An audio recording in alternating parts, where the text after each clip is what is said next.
I'm 75 years old. And there's something uncomfortable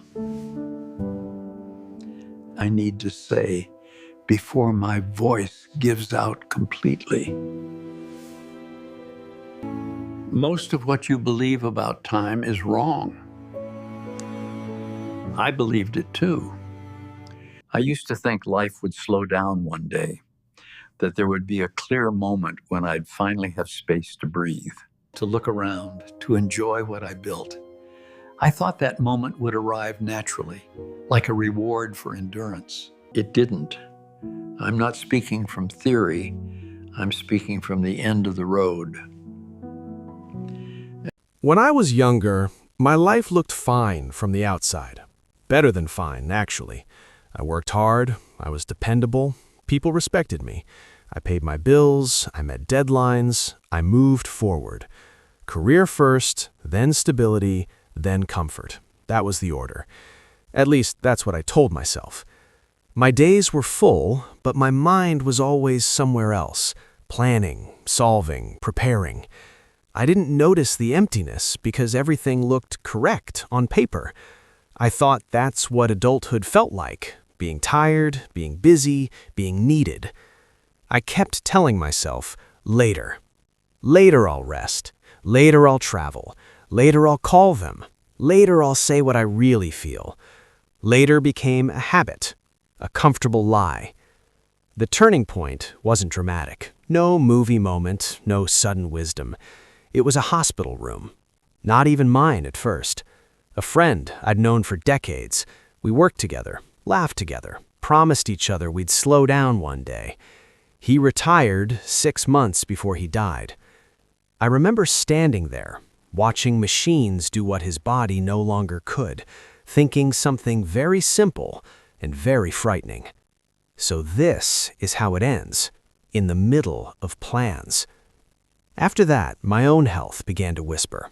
Nothing loud, just enough to remind me that my body was no longer on my side.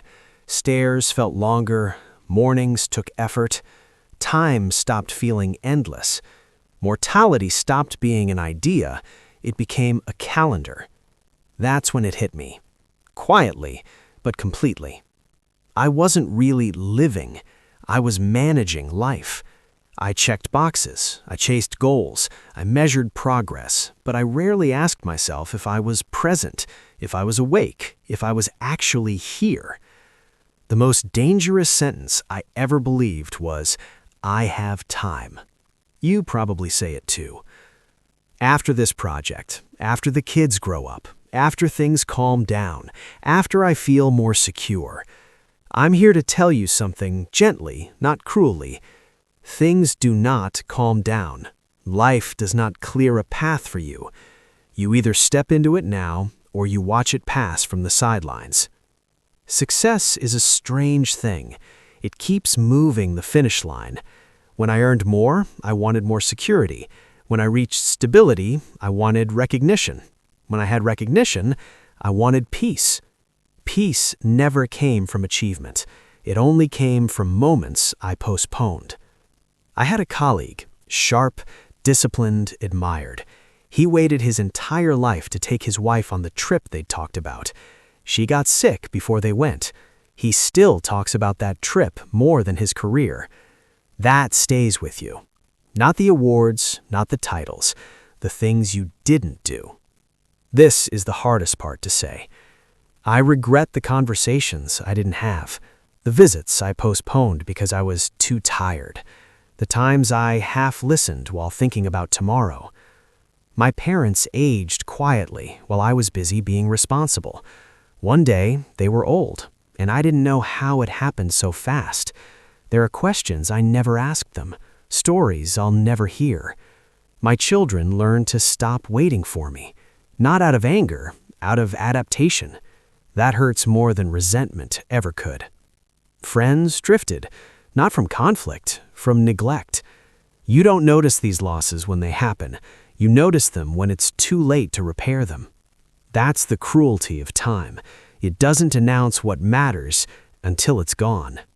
Here's what actually matters, and I know how obvious this sounds. I dismissed it too. People, time, and presence. Not productivity, not efficiency, not being impressive. When you're young, you think you're building a life. When you're old, you realize life was happening while you were busy building something else. I used to believe love was understood without being spoken. It isn't. I used to believe there will always be another chance. There isn't. Understanding comes late. That's the tragedy. Let me ask you something uncomfortable. Just one question. If your life ended tomorrow, not someday, tomorrow, would you feel complete or would you feel interrupted? I'm not judging you. I'm asking because I didn't ask myself soon enough. If I could speak to my younger self, not as a teacher, but as a regretful old man, I would say this: stop postponing what makes you feel alive. Stop confusing busy with meaningful. Stop waiting for permission. Start calling people back. Start saying what you mean. Start choosing presence over progress sometimes. Not all the time, just enough to feel your life. I'm 75 now. My future is small, but my days are honest. Strangely, I feel more peace now than I did when I had everything ahead of me, because I finally understand what I was rushing past. I don't have many laters left. You probably think you do.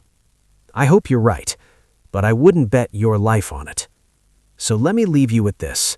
Not advice, not a warning, just a question worth sitting with. What are you still calling later that your future self is begging you to choose now?